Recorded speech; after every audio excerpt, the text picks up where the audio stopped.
Hey everybody, what's happening here? This is the Smoking Patriot, and today it's a somber day. It's one of those things that you know people people either forgotten, or those who were alive and remember it are they remember exactly what happened, and I'm talking about 9/11. 20 years ago, the World Trade Centers were hit by commercial airliners along with the Pentagon, and another one crashed into the field in Pennsylvania. And from all the reports and everything I read, basically have said that the plane was probably headed for the White House. Um, and I just want to just talk about that day and what I remember of it. And I'm going to be having some guests on.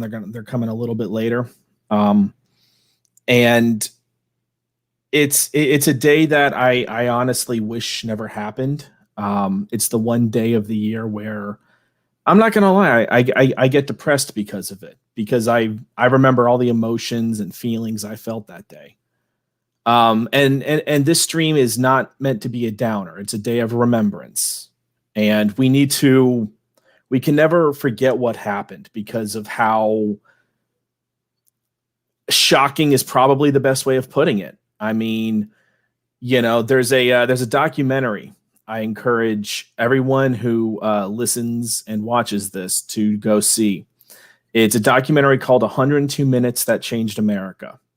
And all it is just amateur video footage from all over New York during the attack. And it actually starts out with the only video footage. This is the only video footage, by the way, of the first plane hitting the tower.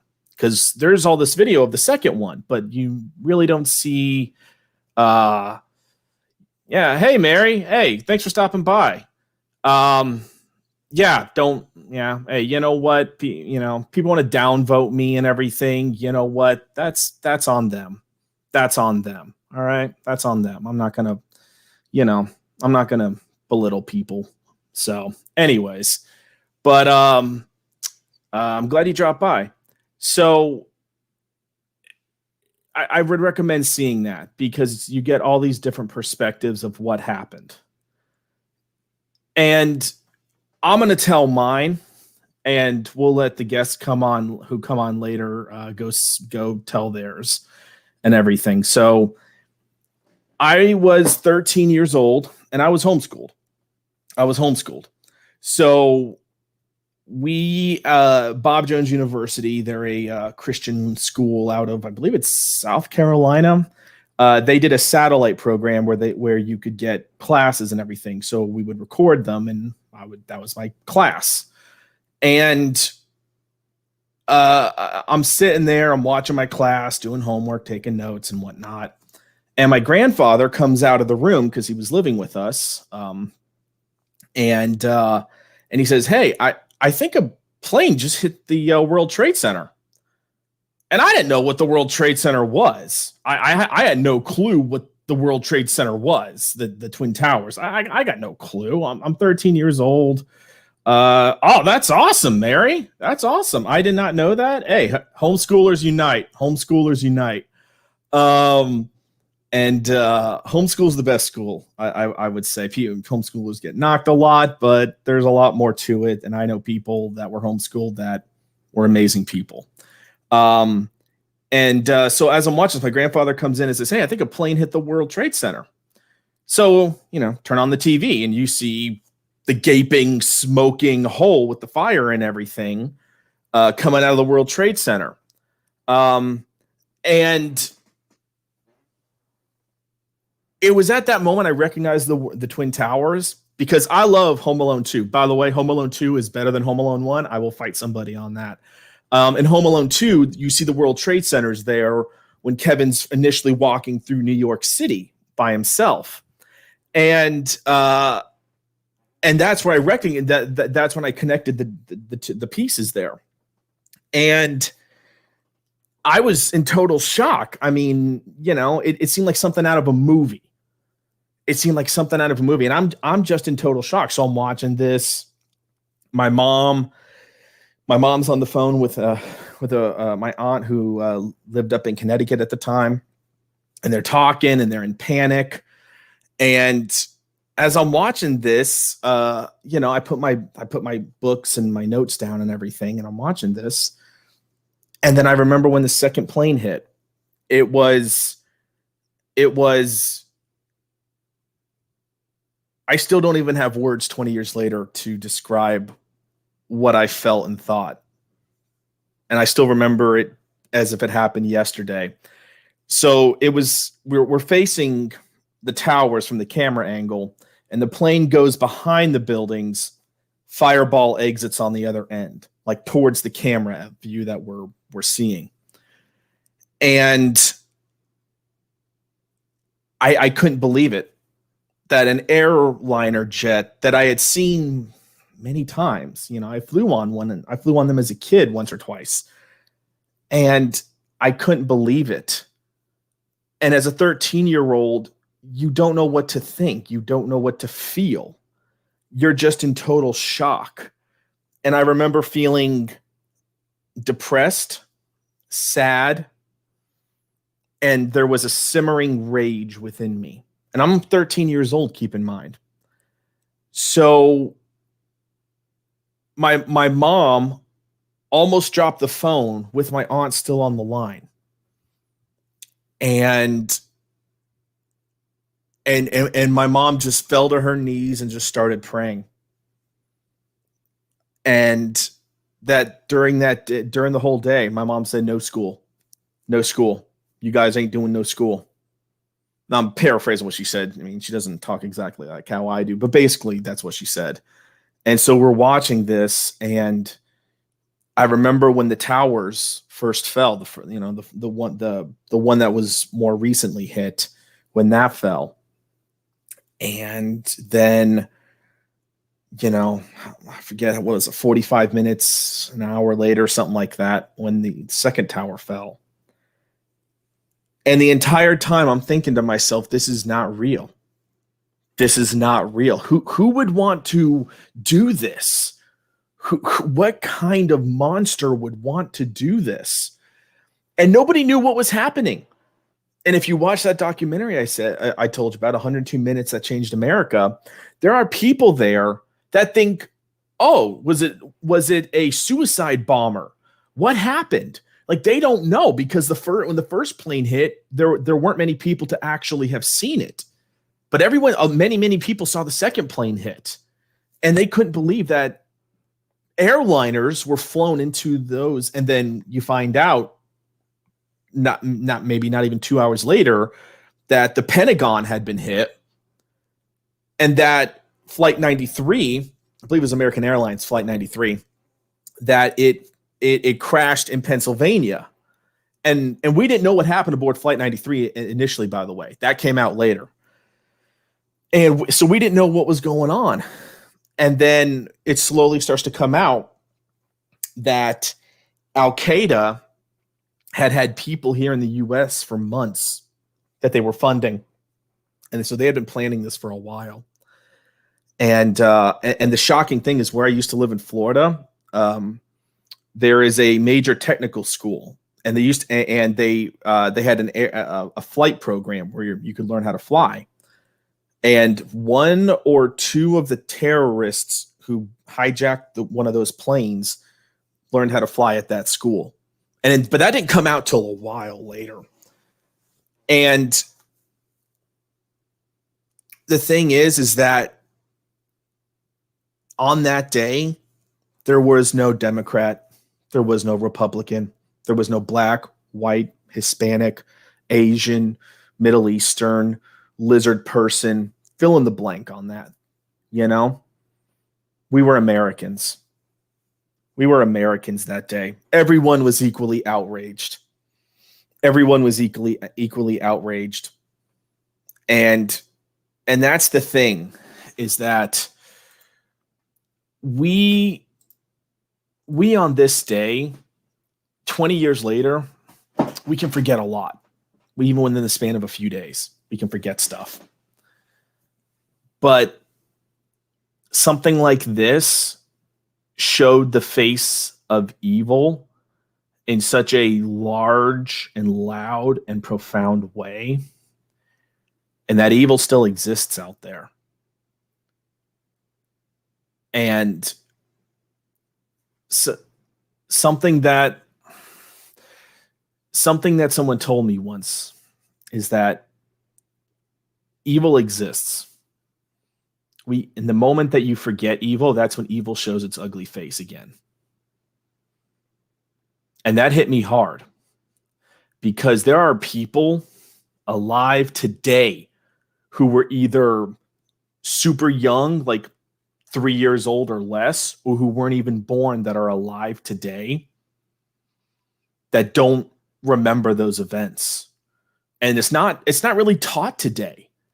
There was a video, I want to say it was PragerU video, that I saw earlier today, and they go around and they ask various students there, what's your thoughts on 9/11? And they're like, well, we need to be empathetic. We need to be this, we need to be that. It wasn't, it was a devastating attack on our nation. Nearly 3,000 people died that day. And then later in the coming months, more died from injuries or first responders who were inhaling all the toxic fumes and everything. Nobody, so over 3,000 died. People don't want to talk about that today. And I'm going to just, as I'm talking, I'm just going to start showing some pictures of that day. This is when the second plane hit. This is when the second plane hit. Just imagine that. Just imagine seeing this. And people want to overanalyze stuff or come up with conspiracy theories. They can do that all they want. What I'm wanting to talk about today is just remembering actually what happened. And, that turned into that. That's pretty shocking. Again, I have no other words to describe it. And it's something that should be seared in everyone's brains. But those who fail to learn from history are doomed to repeat it. And that's something that we need to remember.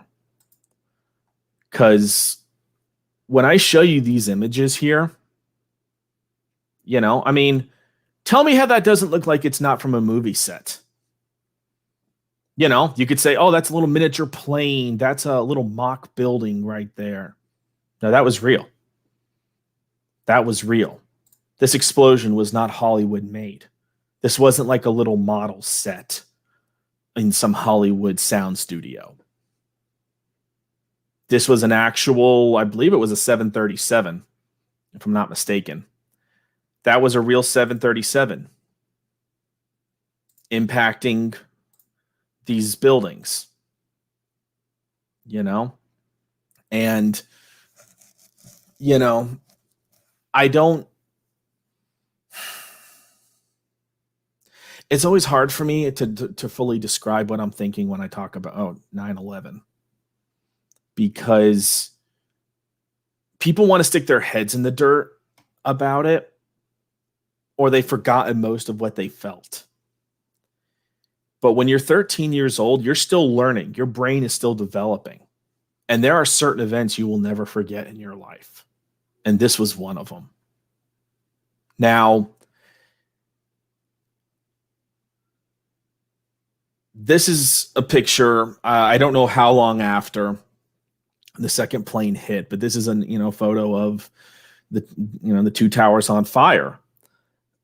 And there are people that want to say, well, it was the government and a controlled explosion and this and that. Well, here's the thing is that you can say that all you want because, again, conspiracy theorists want to come up with all sorts of stuff. So,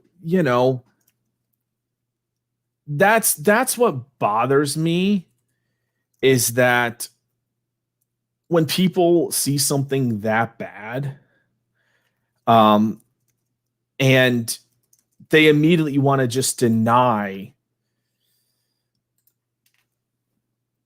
what they're seeing, you know? And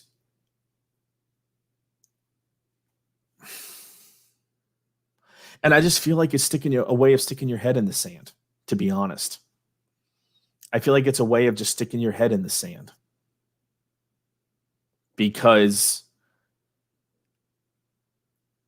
when you see videos of the people's reaction as they're actually watching it, and I was once friends with somebody who I worked with years ago. He knew somebody who died. Literally. It was a friend of his, and this is when he lived up in New York. A friend of his got on one of those planes. He never heard from him again. Just think about that for a second. I said, really? He's like, yeah. He was going to go, I think he said like visit a family member or something like that. And he got on one of those planes. And he never heard, he never heard from that person again. And what's so sad is he'll never forget it because he lost a friend. I'll never forget it because I saw events that I couldn't explain happening right before my eyes. And I still remember when they showed the video of, hey, Jedi Bill, hey, glad you could show up. I'm trying not to make this a depressing stream, but then again, it's not exactly the perkiest of days, It's not like, hey, it's date night, I'm gonna get some, or this or that, it's not like that. It's a day of remembrance, and I'm very big on this day because I've talked to people who flat out say it was a conspiracy theory or just don't want to deny it happened. And, so that's why we're talking about today. And I'm glad Mary's Game Room and Jedi Bill 797 are here. I'm glad y'all are here, or if you stop by and everything, it means a lot. So, everyone knows towers burned. They burned for at least an hour. At least the first one that was hit burned for like an hour and a half, I want to say. Then you had your second one. And seeing those towers fall, and then you see these images of the towers. And I didn't want to pull loads of photos about it, and everything. I didn't want to. So, hey, I'm glad you're here, Jedi Bill. I'm glad you're here. Welcome again. I appreciate everybody who watches. So, and something I looked up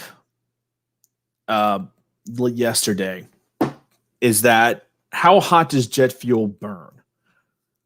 And something I learned is that it's not hot enough for those massively thick steel beams. It's not enough to melt them, but it's enough to make them bend and buckle. And so when you've got tens of thousands of tons, of weakened steel and all this weight above it, tell me how that wouldn't make a building collapse. And remember, the fire's burning. That means it's going through downwards. So that means the lower part beneath the building, the fire is also going to be weakened. And remember, seeing these images, For those of you who are watching right now, put in the chat when you see some of these images, just if you can tell me what was it that you thought when you saw, images, like this or this or this, just put in the chat what was going through your head in that time. Because everyone who saw it has a different story. Everyone was in a different spot, doing something different, whether you were cooking eggs or at work or in school or taking a crap. I mean, we were all in different situations. Some of us might not have even seen any of this and just heard the live commentary on the radio. And then you hear the live commentary and then you see the video footage when you get home. Just imagine what's going through your head. Because as you're hearing this stuff, you've got to be thinking, do I know anybody, friends or family, that were on one of those planes or in the towers or in the surrounding structures or was a first responder?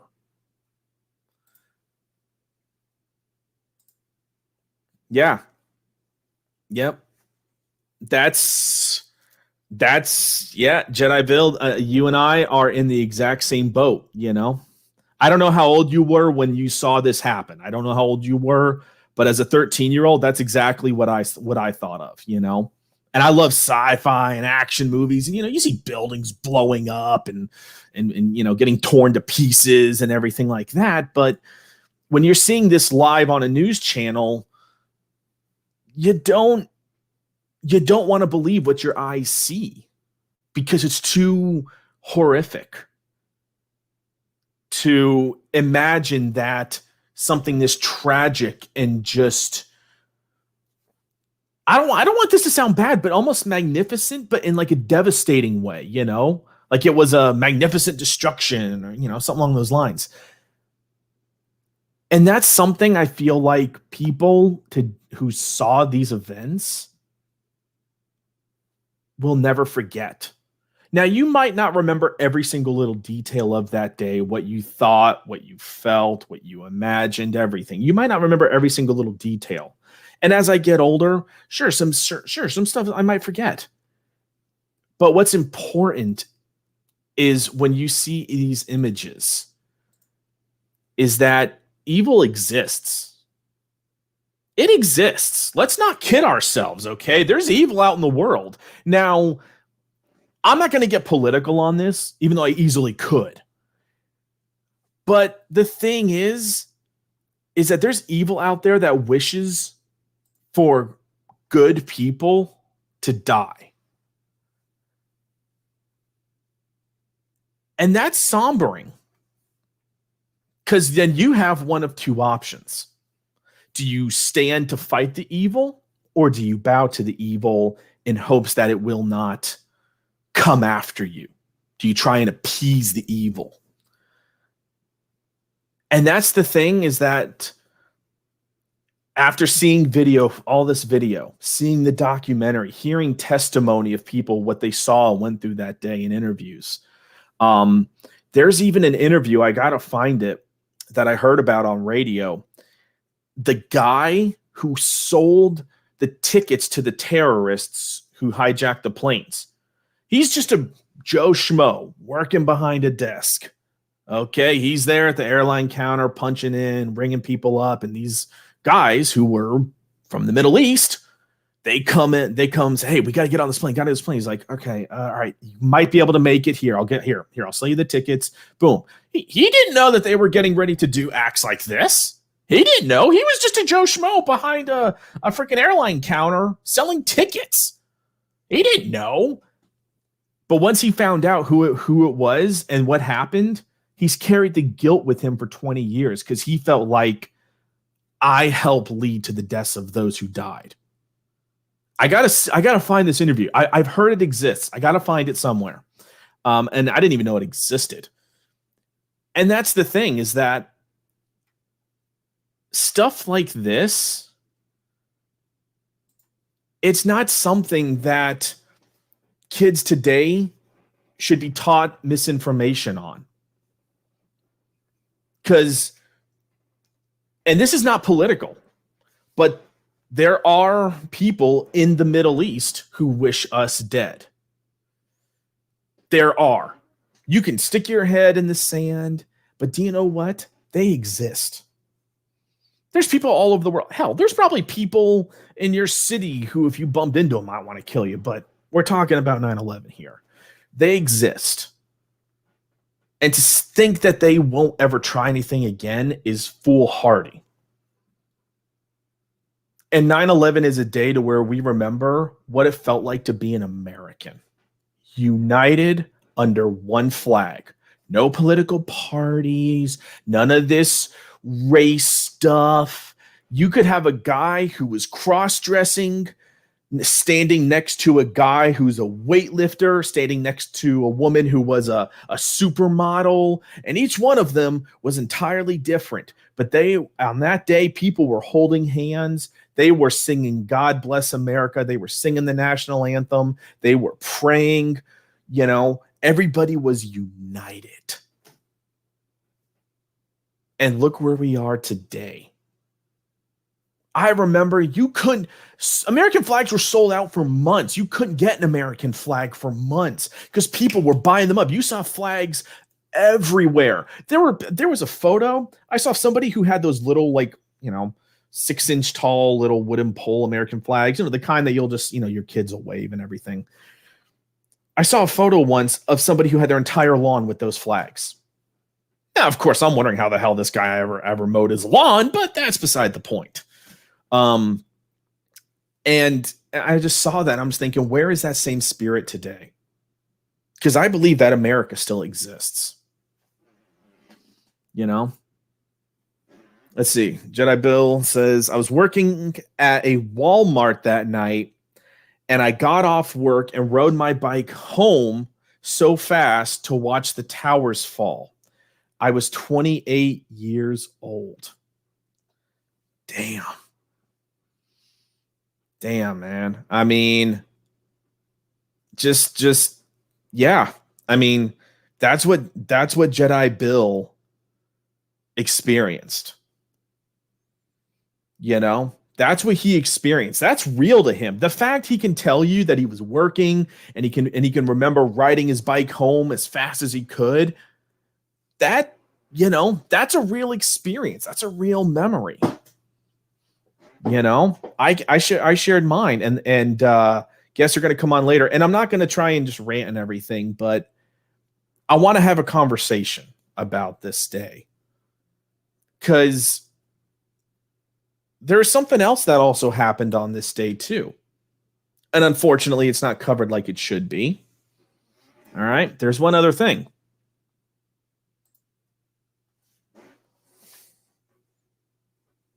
A lot of people actually don't even know this happened because it was not heavily covered. And I'll get into that here in a little bit.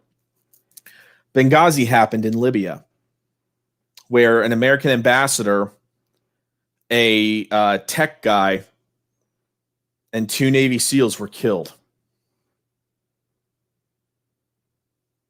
This also happened 11 years after. And the reason why there wasn't a whole lot of coverage on it is because Obama was in office. And while the attack was starting to happen, they were pleading over the radio, over phones, over any form of communication. We need you to send the almighty power of the U.S. military to help us. And all they got in return was crickets. If you ever seen the movie 13 Hours, I encourage anyone who's listening or watching this to watch that movie. Yes, it's a Hollywood movie. I understand that. But 3 of the guys who were there at Benghazi actually worked with Michael Bay as consultants to the movie. And they looked Michael Bay in the eye. They had a private meeting with him. They all 3 looked him dead in the eye and told him, if you do anything in this movie to disrespect the memory of the people who lost, our brothers in arms who died there, they will never find your body.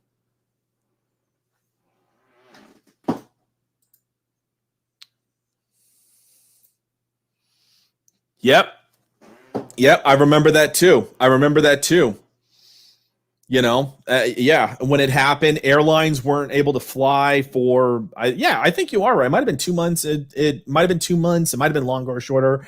I didn't look at. I haven't looked at the details of that, and to be honest, but yeah, because they didn't know if there were going to be follow-up attacks to what happened, and everyone was on high alert.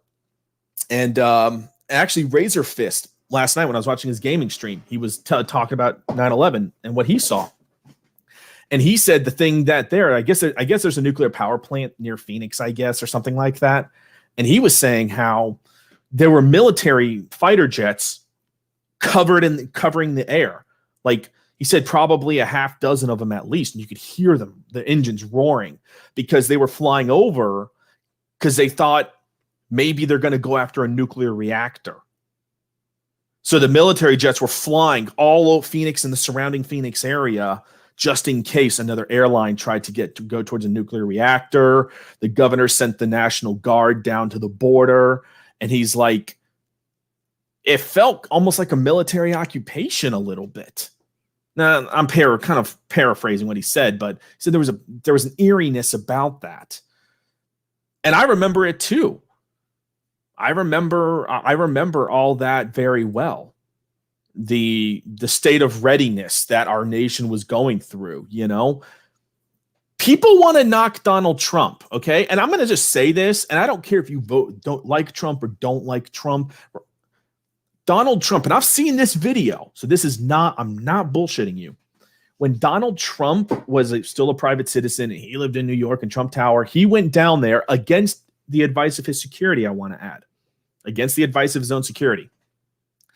He went down there to survey as much of it as he could see from a close enough distance so he could actually see it and smell it and everything, but not too close to where he would interfere with all the rescue work.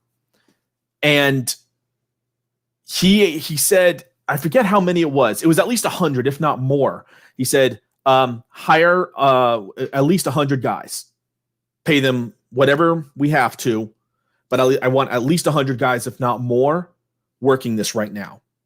And this came out of his own pocket, by the way. This wasn't like endorsed by the Trump organization. Donald Trump paid out of his own pocket for at least 100 guys, if not more, to help with rescue efforts. I don't care if you like the man or not. You gotta respect that shit. I even remember, and I don't know if any of you actually know this or not. I don't know if any of you know this, but there was a big controversy that happened with Starbucks at this time too, because first responders on that day and the day after, because there was so much smoke and everything, that they were covered in ash and soot and all this other stuff, that they go into the Starbucks there in New York City area, and they're like, hey, we need all the water bottles. Give us all the water bottles you got. They're like, nope, you got to pay for them.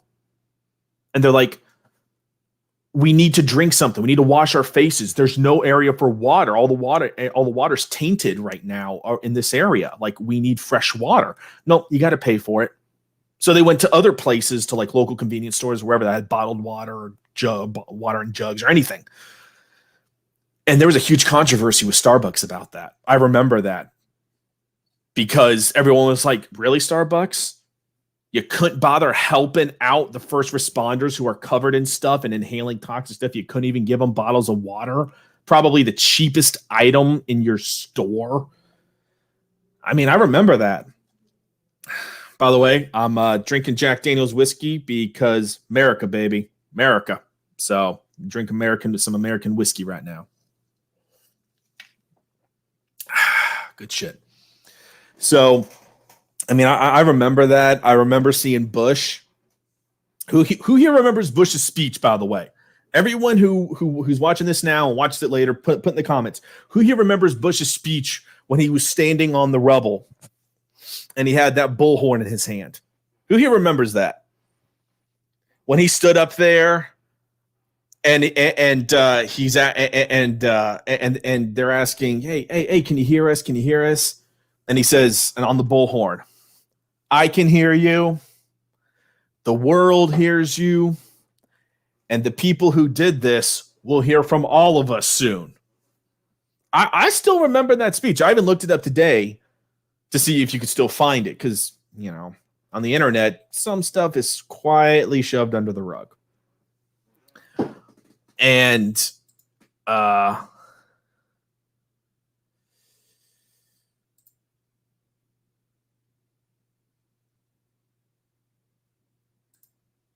yeah. Yep.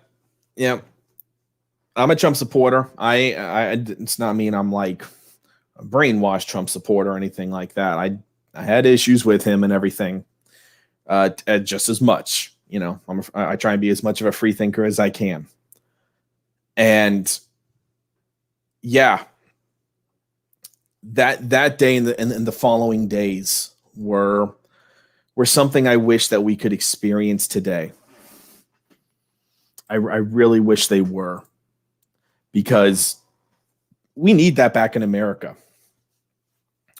National unity, not any of this Black Lives Matter, Asian Lives Matter, American Lives Matter. I don't care what skin color you are. I don't care. If somebody is unjustly killed, or they're killed and you find out later it was unjustly, well, then there need to be heaps of consequences brought upon the person who unjustly killed somebody. I don't care what skin tone you got. I don't care if you're trans, man, woman, lizard person, whatever. I don't care. We're Americans, damn it. We all bleed red. Our bones all look the same. You know? Let's start acting more like Americans. Let's start actually caring about one another again. Let's go back to 9/12. Because 9/12, all this divisive shit that you hear today didn't exist. It was either, are you American or are you not American? That's basically what it was, meaning, are you with the group? Are you with everybody here who has seen this and suffered in some way? That's what it was about. You gotta be an American first, you know? It's easy. It's very easy to be divisive. It's so easy to be divisive, you know? But not being divisive is much harder. It actually takes effort, you know? And that's something that we need to go back to. Because as bad as 9/11 was, 9/12 I actually miss and want back.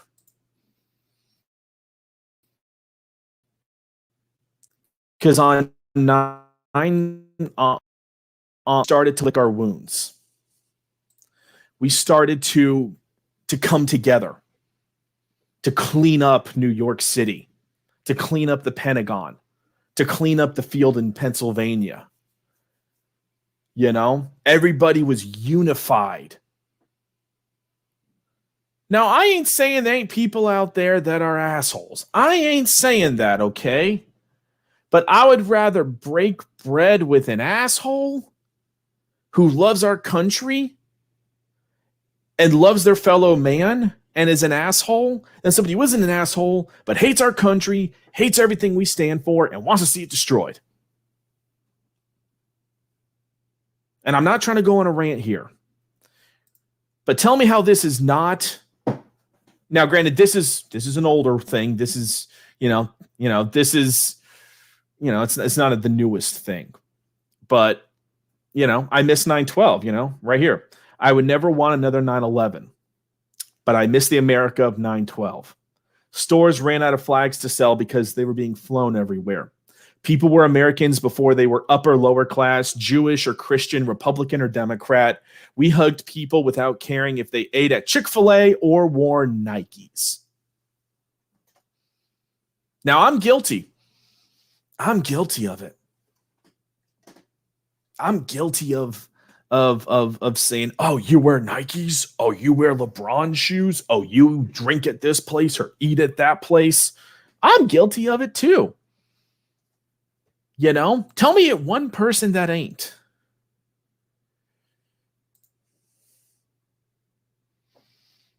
Yep. I remember that day. I remember that, hearing stories about that. Now, granted, I didn't hear about those stories until I think the stories didn't come out initially, but I actually do remember this, where there were people who had private boats, and the ferries, they weren't allowing the ferries to go because, again, we didn't know how many terrorists there were. We didn't know anything.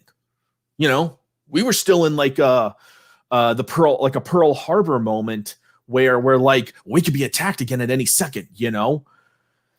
And people on private boats helped get people out of Manhattan who were stranded there. Joe Schmoes, working men and women who had nowhere to go. You know, bridges were blocked. Subways were blocked. They had no way of getting off the island, and they didn't know if they were going to die. But private citizens who owned boats got them out of Manhattan to the other side of the river. I remember hearing stories about that. Yeah, you're right. And that's what I'm talking about. That's what I'm talking about. And I'm going to keep going back to this. 9/11 is a day of remembrance. We remember what happened. We learned from it. But what after 9/11 came 9/12. I would rather have 1,000 days of 9/12 and never have a 9/11 again. Because remember, when you forget evil exists, that's when it's most dangerous. Because it can slink and slither around without challenge. If you're challenging evil, it's out in the light. It can't slither and slink and be stealthy. It can't. And for people who want to get political and say certain evils out there don't exist, or they like to create false evils to replace them as a smoke screen, you know? Who here on 9/11 saw everything they saw and was like, no big deal. It's just this. It's just that. Who would think that? Jon Stewart, by the way. And I'm not the biggest Jon Stewart fan, although he did have an amazing rant against Chicago-style deep dish pizza, by the way. I love that rant. Ever since 9/11 happened, he's been fighting for all the first responders that developed health problems because of all the fumes and the dust and the gases and everything that they were inhaling while they were in the rescue operations and the clearing operations that lasted for months. Them getting the proper health care has been challenging, and he's been fighting for them. He's gone before Congress and several times, I believe, and he's fought for them. Jon Stewart's not somebody I would ever expect to agree with on. I never expect I would. But I will join hands with Jon Stewart when it comes to shit like this. Those people are heroes. They went in there, firefighters and policemen, into tall buildings of concrete, steel, copper wiring, everything. They went in there knowing that they might not come back, but they knew it was worth the risk if one person could come out alive. That's 9/12. 9/11 showed bravery. 9/12 showed unification. What if we could blend the two together? Where Americans are brave, honorable, willing to stand shoulder to shoulder with somebody who you might not agree with, but you will stand for the right for them to stand up. Disagreeing is okay. Nothing wrong with it. We're human. We're always going to disagree. You'll never agree with somebody. If you're married to somebody, you'll never agree with them 100%. You never will. But you got to be able to agree enough to stand shoulder to shoulder in the face of a fight. Batman would have gotten his ass kicked many times if it weren't for Robin. And Robin would have gotten his ass kicked even more if it weren't for Batman. But look what happens when those two fought side by side. That's what we as Americans need to be like. You know, and going back to Benghazi. Benghazi is something people don't talk about much because they don't know the details. But I've heard interviews with pilots who were there that day. It's heartbreaking, some of the stories I've heard. And this is not to get political, but when, and you can easily look this up, but when Hillary Clinton was there, because remember, she was Secretary of State, when she was being questioned by Congress about this, she said, basically, and I'm paraphrasing here, it was just some, it was either a plane attack or just some guys walking around with some RPGs. What difference at this point does it make?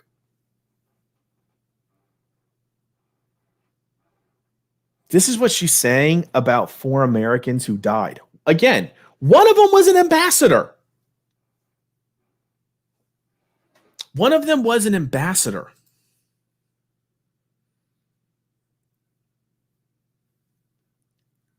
That's something that, again, I wish we could be unified on.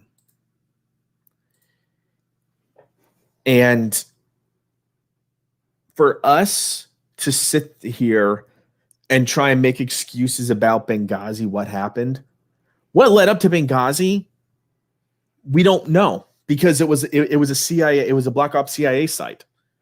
So there's theories about what was happening and everything. I've never heard anything fully confirmed. There might be stuff out there. I have yet to see it. I'm not saying it doesn't exist, but I have yet to see it personally. So that's why I say I don't know what was going off out of that site. But when you have a handful of Americans fighting off several hundred ISIS members, and yes, this is when ISIS was starting to rise up around this time. When they're fighting off several hundred of them, less than 10. That just tells you. And RPG, machine gun, AK, mortar fire. These guys held out the whole night. They held out. They disobeyed a direct order from their CIA officer, because these guys were ex-military. They weren't active duty. They were contractors, basically. They disobeyed their CIA's officer, because their commanding officer in the CIA, because he kept telling them to stand down, and they're like, basically, F you, we're going to go try and save the ambassador.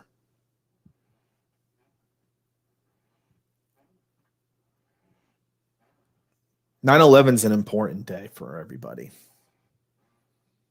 And again, I don't care if you're Republican or you're Democrat, whether you're whatever race, religion you are. That doesn't matter to me. What matters to me is, do you care about the person next to you? You know, I'm not. Now here's the thing. I'm not even saying be like what do they call it? Nationalistic. I think it is. Where it's like, oh, the country comes first and everything. It's like, no. I'm talking about pride in your country. Not wanting to see it burn down or to radically change the political and the economic structure of it. I'm talking about just having a love for your country and your countrymen. That's what I'm talking about. Because days like today are so easily forgotten, and they're so belittled. Because people use 9/11 now Those who actually remember it and actually give two shits, they remember it for what happened. But there are people out there that want to politicize it, who want to say America's evil. We committed war crimes. We did this. Conspiracy theories. I don't care. I'm sorry. My bullshit glass is the size of about half a shot glass, okay? That just tells you how much bullshit I'm willing to take. I've known people on the left and the right, people of varying religions, varying skin colors, but never would I once demonize them. They're Americans just like I am. And I want to respect my fellow Americans. And I want us to be wanting a country where we're better than where we are now. So, it's a somber day. And tonight I'm going to go watch 13 Hours. Because it's, as sad as it is, I have movies for certain events in the year that have happened. Whether in just for holidays or events in America, I got movies that are linked to various things, 4th of July, I watched The Patriot and I watched Gettysburg because the Battle of Gettysburg took place over July 2nd, 3rd, and 4th. And I watched The Patriot because, well, Patriot's incredibly awesome and badass. All right. Mel Gibson with a tomahawk. I'm just going to say that. Anyone who hasn't seen it, watch it. Anyone who has seen it, you know exactly what I'm talking about. So I watch 102 Minutes That Changed America, and I watch 13 Hours. And I spread them through the day, so that way I'm not there just, curled up in the fetal position crying. Although it's funny, for those of you who have 13 Hours, Jim Halpert is in the movie, and then the guy who plays Roy, Pam's fiance, who later becomes Jim's wife. Sorry, spoiler alerts if you haven't seen The Office and want to yet. The show's been out for a while, so you kind of have no excuse. They fight side by side, and I always just found that funny. It's like, hey, there's Roy and there's Jim, and Roy tried to hit Jim, but now they're slinging M4s together and they're fighting side by side. I can work with this. I can do this. I'm okay with this idea. So, it's, so I those are the two movies I plan on watching. And I'm grateful for everyone that's in my life. Because do you know why? They're alive.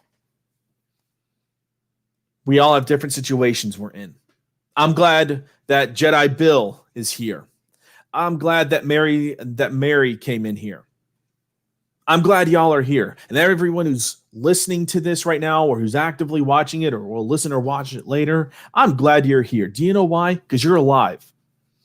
That means you still got fight left in you. That means you still got a future ahead of you. It's easy to look at shit and say, oh, it's so bleak and everything. We thought that about 9/11. There's no way we can recover from this. Oh, we're doomed. We don't know who attacked us.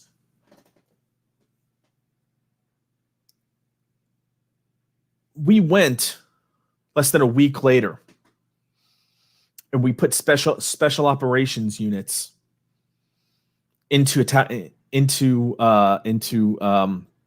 Afghanistan. There's an actual movie about it. It's got I believe it's Chris Hemsworth in it, and it's based on a true story. Now, obviously, there's Hollywood twist to it and everything. I understand this, but it's based on a true story. I would encourage you to watch it. But we took the fight to them as soon as we could. So, yeah, I'm glad you're here, Jedi Bill. I'm still glad. I'm glad you're still here.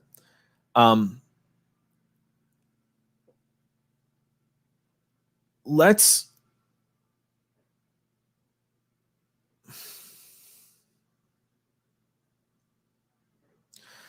all take a step back today, everybody, And let's evaluate whether the issues that we have are genuine issues to get pissed off about. 12 Strong. That's it. That's the name of the movie. Thank you, Jedi Bill. Thank you. I couldn't remember the name of it. 12 Strong. I've seen it. It's a great movie. Yes, it's a war action movie. Okay, you know, I like war and action movies and adventure and sci-fi. Okay, sue me. It's not really a case you'd want to take into court, anyways. But you know, I'm sure there's some nut job out there that would try to. Yes, I like Star Wars and Star Trek. No, I do not like the sequel trilogy because it is stupid. And I can give reasons why. Lots of reasons, actually. But it's not what we're here about. But hey, if you like it, great. If you like the sequel trilogy, great. Mazel tov. May you live a long and prosperous life watching the sequel trilogy. But anyways, we all need to take a step back and ask the issues that are divisive to us, are they justified or are they total BS, politicized rhetoric? Because as much as people want to stick their heads in the sand, everything's become politicized today. Everything. Why is everything so politicized? Everything wasn't politicized when it came to 9/11 and 9/12 and the days and weeks after. We all need to take a step back and see, is this truly worth getting this upset over? If it's a issue that is, whatever, hey, whatever, we can disagree, move on, go our separate merry ways. But if it's an issue that truly infringes upon each other, then we have problems that we need to resolve. And every one of us has that within us. We got something we need to resolve. And reflecting on 9/11 and how precious life is, and that those who are alive, you still got a future. As long as you draw breath in your body, you got a future ahead of you. What you do with that future is up to you, but you got one ahead of you. You can make it as dark or as bright as you choose. And that's the thing we all need to do. We all need to start thinking like September 12th. Finding unity. Finding strength in each other and within ourselves. Not looking at each other just because if you're a Democrat or Republican or a Star Trek or a Star Wars, whether you're Yankee or Red Sox, whatever. Let's not look at each other through divisive eyes. I will gladly talk with somebody who's a Democrat. And I identify as, actually, I don't even know what I identify as, but that's not the point. But anybody who is of opposite belief of me, regardless of political leanings, I don't care about that.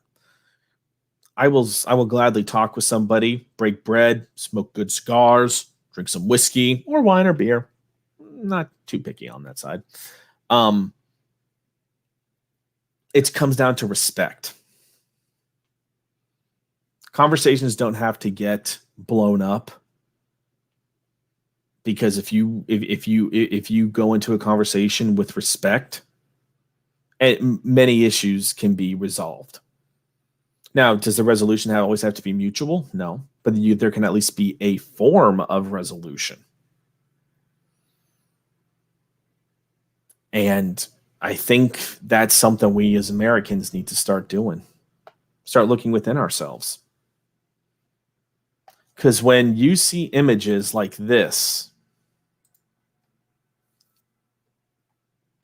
you see these images, you remember what you thought that day, what you and your neighbors were talking about, the atmosphere of the area you lived.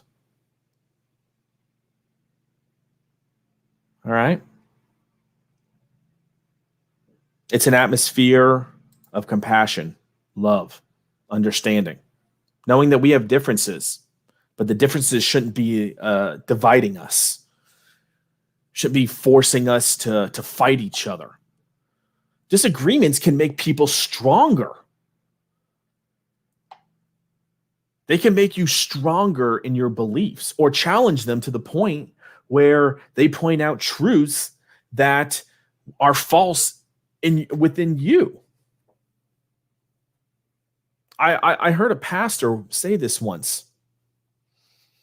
If you've never had your faith challenged in terms of what you believe, then are you sure what you're believing is truth? Because, and this applies to anything, by the way. I'm not just saying this from a religious aspect. I'm talking anything. Sci-fi, politics, whatever a belief is, you should always be trying to have it challenged in some manner, shape, or form. Exactly, old media guy. That's exactly what I'm saying right here. That's exactly what I'm talking about. You didn't care about your differences. You didn't care. Old media guy might be the biggest Yankees fan on the face of the earth. I'm a Red Sox fan. We're oil and water, okay? We're oil and water. But do you know what? On 9/12, I would have gladly hugged old media guy, knowing he's a Yankees fan, giving him a big old hug, giving him a cigar, gone out, got some beers, and we would be okay with each other. I'm a Red Sox, he's a Yankee. Or whatever other major rivalries are out there in sports. I'm using sports because it's probably the easiest example. But that's the point, is that 9/11 was devastating to us as a nation. But 9/12 is where we unified as a nation and didn't give two shits about the differences. We knew there were differences, but we didn't let that define the person. You're always going to have differences. You have kids, you're going to disagree with your kids. You're going to disagree with your spouse, your brother, your parents, your aunts, your uncles, your grandparents. You're going to disagree with them at some point. Does that mean you have to hate them, wish them dead, curse them out? No. That's not what this is about. And I listen to Glenn Beck sometimes. Not all the time, because I got my reasons as to why I don't always listen to him. But I do listen to him sometimes. And he's been saying this a lot lately. We need to live more like we're in 9/12, because divisiveness causes nothing but destruction. It causes nothing but destruction. If there is evil out in the world, you call it out. And we're quick to do so. We're quick to call out evil. But how much good was there on 9/11 and the days and weeks and months after? How much good was there? I brought up the example of Donald Trump. What's his name? The actor. I want to say it's Steve Buscemi. I could be wrong. I can look it up right now probably, but I don't want to do it during the live stream. But I believe it was Steve Buscemi. He was at the time, I think he was like a volunteer firefighter, or no, he was either a volunteer firefighter or he volunteered in that moment to become a firefighter just so he could help in the cleanup efforts of 9/11. They're at the trade towers.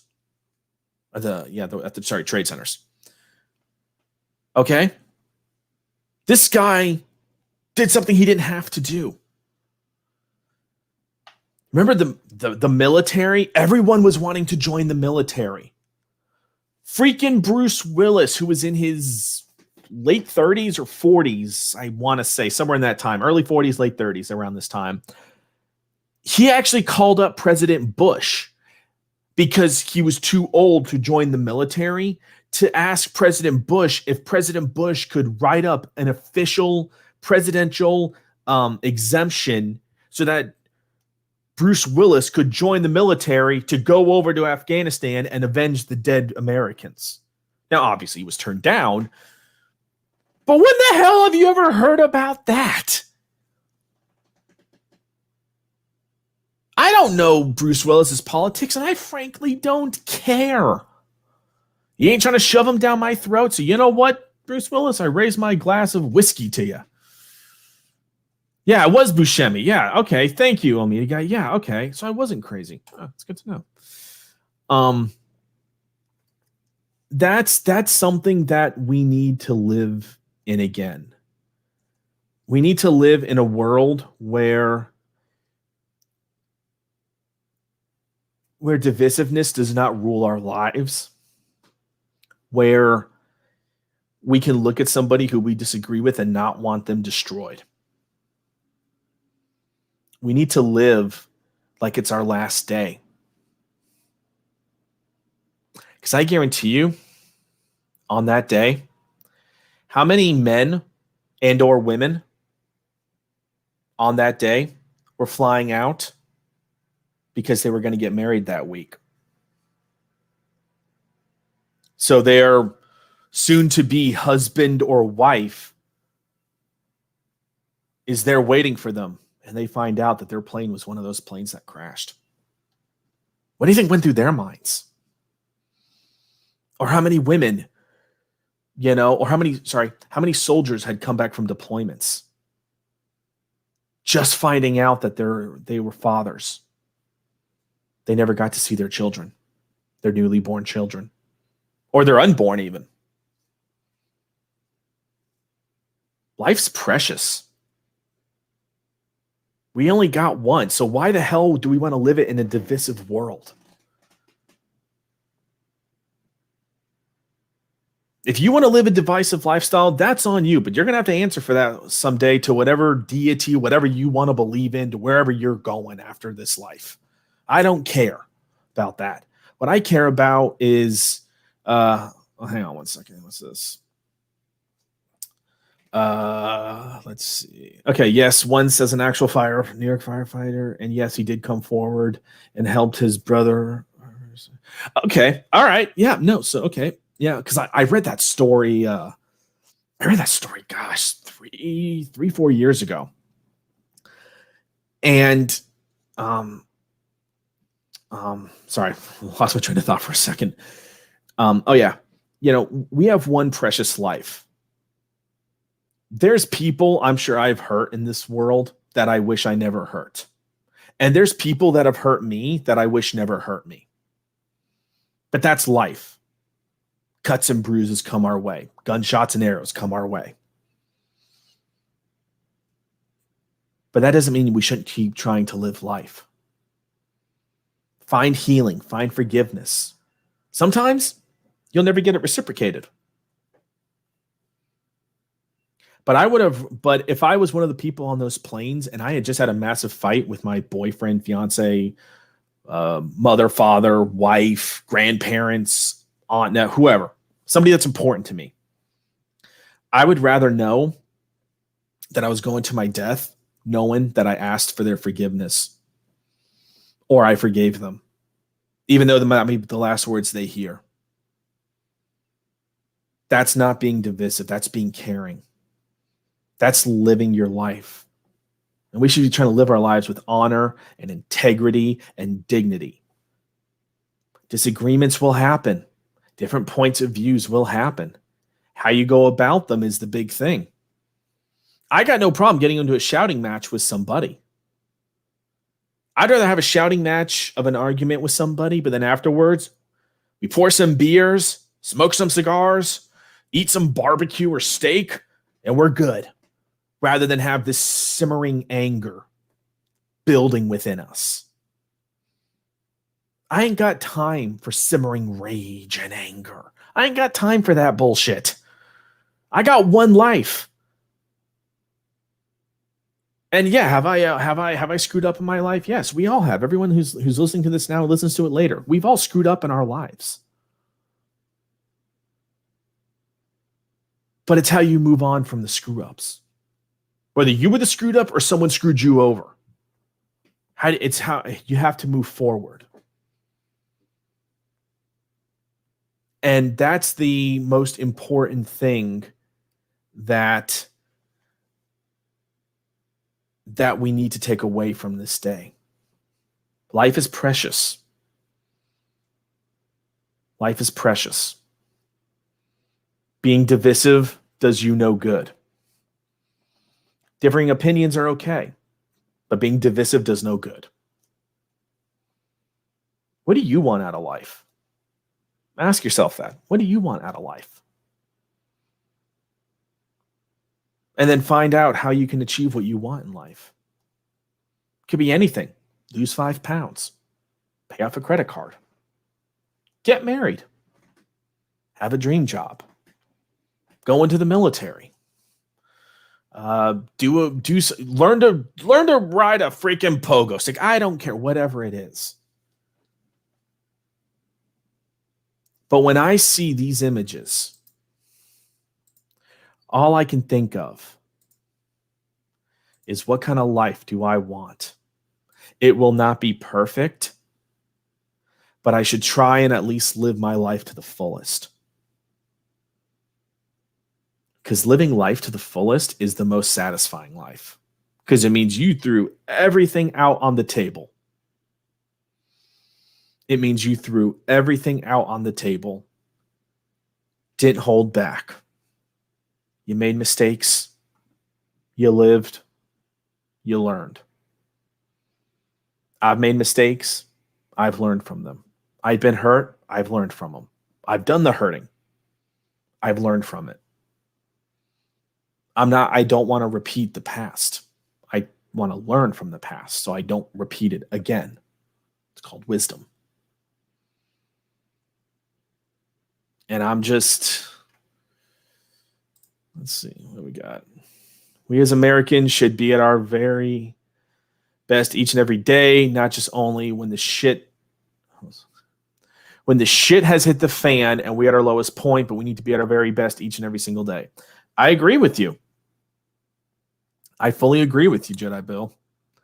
You know, always be striving to better yourself. You know, if you screw up, you screw up. Learn how you screwed up and move forward. Living in the past does nothing. Living in the past does nothing for you. It is a ball and chain. You always hear when guy, say, "Oh, that wife, she's a ball and chain." Okay, first of all, I'm not exactly a big fan of that personally, because my mom's not a ball and chain to my dad. I'll bitch slap a man for saying that about my mom. Sure, I might go to jail, but I'll go to jail with a smile on my face. Your past can be a ball and chain if you let it. What I would rather have, I'd rather have a good, strong sail, sturdy rudders, crap ton of cannon, because I'm a weapons guy, can't help it, and sail forward into a future, knowing that there will be rough seas, knowing that the road ahead will be hard. But the best life isn't always the easiest life. The people who served this day, who died, the people who were cleaning this out, they had a hard life. They smelled smells they can't even describe from some of the accounts I've read and heard and listened to. They can't even describe what they smelled. The things they saw, the sounds they heard. You think those men had an easy life? No. But they did what they had to do. And I guarantee you, not one of them regrets what they did. The ones who died and the ones who helped look for those who were alive, whether they knew it or not.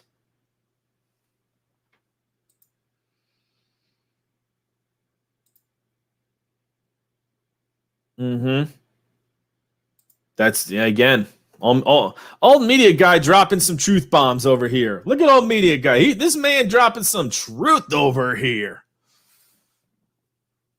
That's the thing, guys. Best lives aren't always the easiest.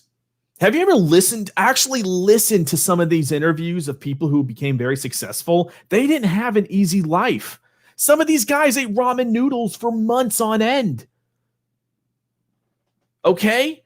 And I'm going to tell you right now, eating ramen noodles for months on end does not sound appetizing.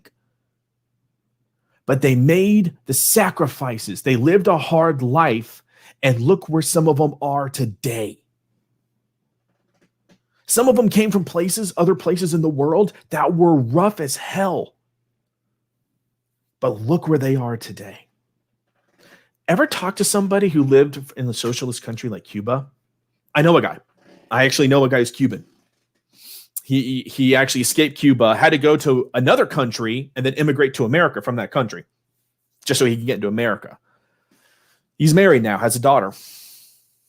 He's an electrician, owns his own electrician company. Says he loves America, will fight for freedom, will fight for the idea of America till his dying breath. He lived a hard life in Cuba. He's told me stories. That man, I have such admiration for. He lived a hard life. He works a hard job. But he has reaped rewards from it. What in your life is hard that you don't want to face because you think I can't overcome it? Ask yourself that question. On 9/11, we looked at something that we thought we could never overcome. It wasn't just the Twin Towers. It was the buildings around it that some of them had completely collapsed or were so badly damaged they had to be demolished completely. It was the Pentagon. How many of us on that day thought we will never recover from this? It's too hard. But yet there were enough of us who said the hardship is worth it because we know if we can get through it, on the other side, it will be better. And there were enough brave men who went in there and did the dirtiest, most disgusting jobs that you could ever imagine, picking up body parts, smelling things that they can't even describe because there's no words in any known language that they can use to describe it. How many of those people turned away and said, nope, too hard? I've never heard a story of one of them. They did the hard work. And they might not yield financial rewards, but not every reward is financial. You might work hard in your marriage. You might not get a financial reward, but you'll get many rewards in other ways. You might have a friendship. You work hard at that friendship. You might have issues. You might have disagreements. You might want to pull guns on each other. But if you're willing to talk, you're willing to work it out, you're willing to do the hard stuff to make that friendship work, it can be very rewarding.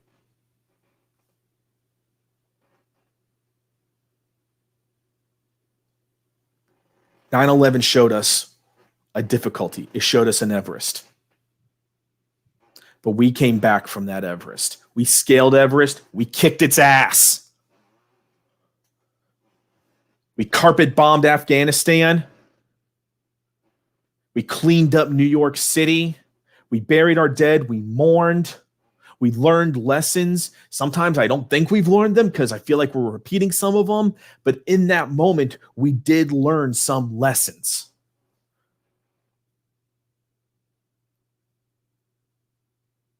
I think we have overcome our Everest of 9/11. Now here's the thing. What are you willing to do to keep it alive? Not the Mount Everest, but the memory of what that Mount Everest was and what it took to overcome it. That us linking arms to scale Everest, knowing that not one person could do it alone.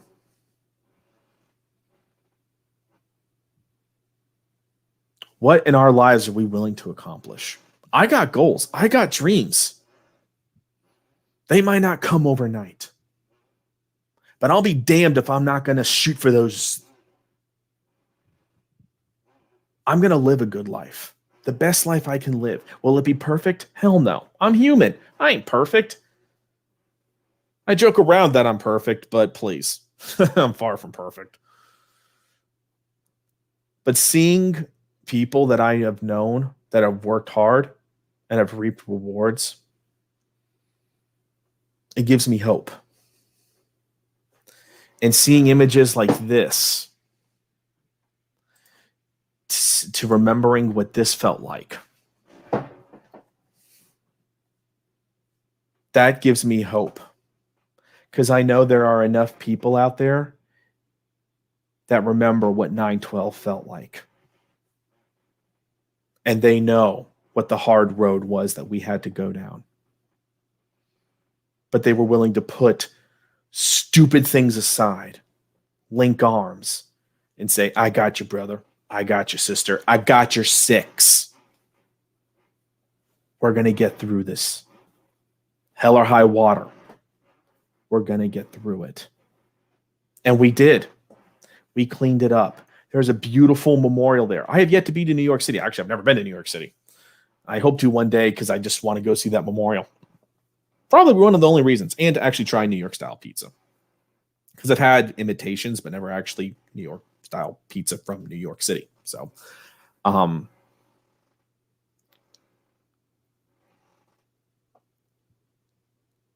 I want to say to everyone that's listening to this, who served in the military, who's listening to this now or listens to it later, anyone who served in the military, I want to thank you from the depths of my heart. Unfortunately, I got some health issues that prevent me from joining. Even back when I could, I couldn't. Because you made that tough decision. You saw friends die. You saw brothers in arms die. You had your own Everest you had to fight. So everyone who listens to this, who is current or has or previously served in the military, you have my most deepest and eternal respect and gratitude for it. Because you did something even though I wanted to do it, I couldn't because of health reasons. So because you did something I couldn't. You lived a life that I wasn't able to. You made sacrifices that I didn't make. You went through hardships I couldn't make.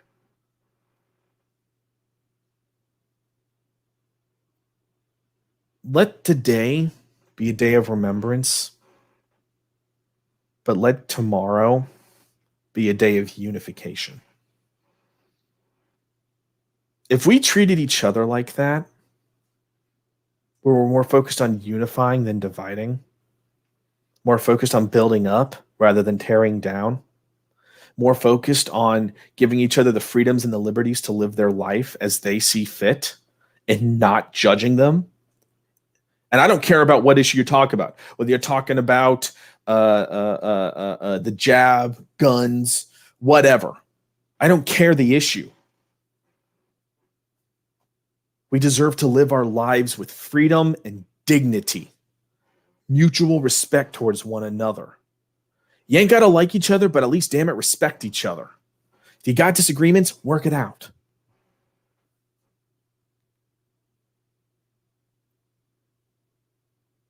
I want to live in the 9/12 again. I hope you all do too, because I think it's very important.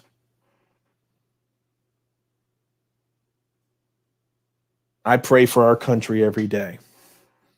I help my fellow American every chance I get. And it's in small ways, but I want to help my fellow American however I can. Because whether we come from different backgrounds, we still live under the same flag. Old Glory, the red, white, and blue. That flag means something to me. My father served. My grandfather served. I have much respect for anybody who puts themselves into a position to help each other. I have great respect for you. I don't care if it's in small or large ways. So just think on that. Just think on that for a second about how you can help your fellow man. Because I think it's something deep that we all need to examine. I don't want to hate anybody on this earth. I don't want to. I try not to. It's a thorn in my side that I fight every day. but I try not to live in hatred. Now, I hate evil, but if it's not evil, I try not to live in hate.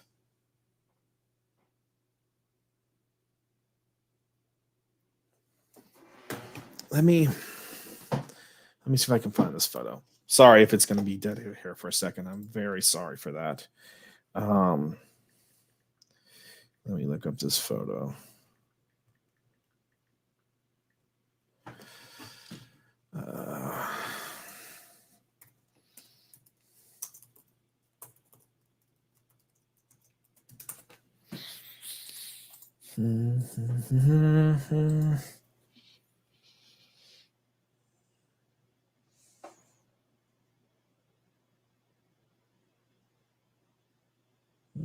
Looking for a good one.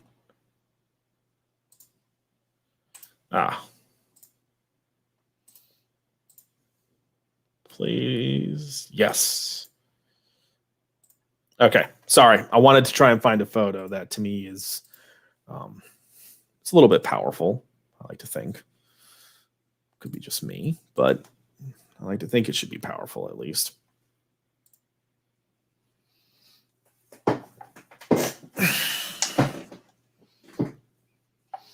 These are guys who went through hell.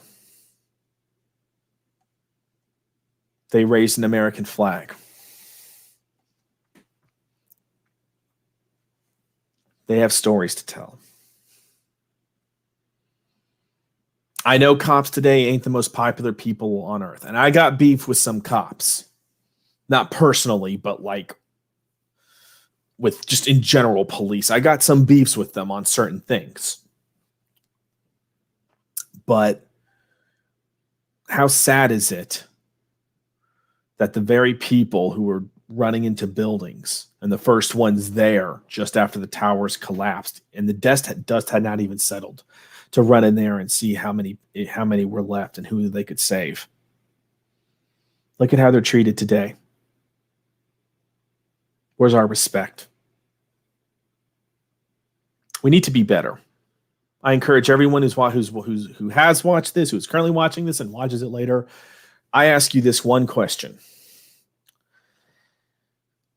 Do you want to live your life in a good way or a bad way? It's a challenge, and I'm challenging myself too. If you got beef with somebody, settle the beef. End it. Find resolution. If you have dreams, fight for those dreams. If you have people you love, damn it, love on them as hard as you can in every way you possibly can. If you want to help people, help as many as you can in whatever form you can. We shouldn't be trying to divide. We should be trying to unify.